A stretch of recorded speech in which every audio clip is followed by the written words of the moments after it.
મારું નામ સતીશ સાગઠિયા છે, ગામ કોઠારિયા।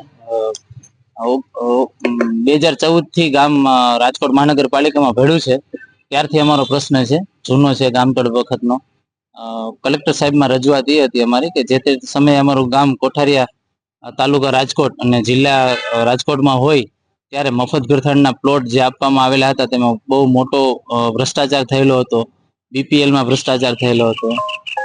તલાટી કમ મંત્રીના દીકરાને પ્લોટ આપવામાં આવેલા, પતિ પત્નીને પ્લોટ આપવામાં આવેલા, અમારા ગામમાં ન હોય એવા 12 ગામના અને હાલમાં પણ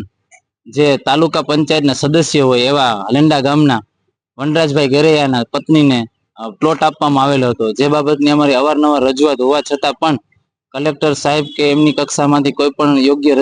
કામગીરી ન થતા અંતે અમે ગયા 6/6 ના રોજ આત્મવિલોપન માટે આવેલા ત્યારે કલેક્ટર સાહેબે એમને ખાતરી આપેલી કે આજે બુધવાર 10 તારીખના રોજ તમે આવજો અને અમે જે કંઈ આજ દિવસ સુધી થયેલી કાર્યવાહીની તમને વિગતવાર જાહેર કરશું કે આજ દિવસ સુધી શું કાર્યવાહી કરેલી છે, જેથી કરીને અમે આજે કોઠારિયાના જે માંગણીદારો છે 180 થી વધારે ઘર કુટુંબ પરિવારના લોકો, તમામ સ્ત્રી પુરુષો, અપંગ, વૃદ્ધ, અબાલ બધા સાથે મળીને આજે અમે કલેક્ટર સાહેબને મળવા માટે આવ્યા છીએ, જેથી કરીને આજ દિન સુધીમાં થયેલી કાર્યવાહી અને ભવિષ્યમાં શું કરશે, આ લોકોના પ્લોટ ખાલસા કરશે કે પછી માંગણીદારોને પ્લોટ આપશે, એ બાબત માટેથી અમે કલેક્ટર સાહેબને મળવા માટે આવ્યા છીએ। તમારી માંગણી શું છે? અમારી માંગણી એ જ છે કે જે તે ટાઈમે જે કંઈ ખોટું થયું હોય, કરવાના જે કોઈ ભ્રષ્ટાચારીઓ હોય કાં તો એમની સાથે કડકમાં કડક કાર્યવાહી કરવામાં આવે અને એ બધા જ પ્લોટ ખાલસા કરી અને નવી લેન્ડ કમિટી રચી અને યોગ્ય આપના જે માંગણીદારો છે એમને આપવામાં આવે, અન્યથા ખાલસા કરવામાં તમામ પ્લોટ। પણ અત્યારે તો કોર્પોરેશનમાં ભળી ગયું છે, તો હવે તો કલેક્ટર સાહેબ કેવી રીતે પ્લોટ આપી શકશે? તમામ સત્તા કલેક્ટર સાહેબમાં છે। અત્યારે એક નાનું એવું શૌચાલય રાજકોટ મહાનગરપાલિકાને બનાવવું હોય ને તો કલેક્ટર સાહેબની પરવાનગી લેવી પડે છે, એટલે અત્યારે કલેક્ટર સાહેબ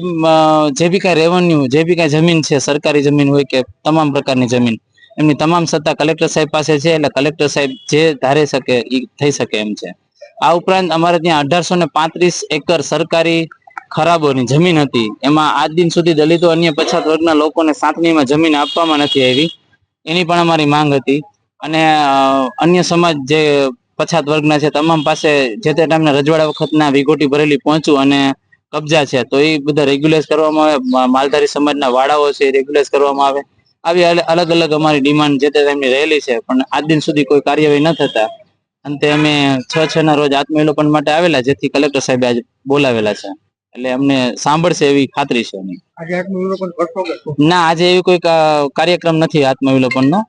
કેમ કે સાહેબ શાંતિપૂર્વક રીતે તે દિવસે પણ અમને શનિવાર 6/6 ના રોજ સાંભળેલા હતા અને આજે 10/6 ના રોજ ફરી બોલાવી અને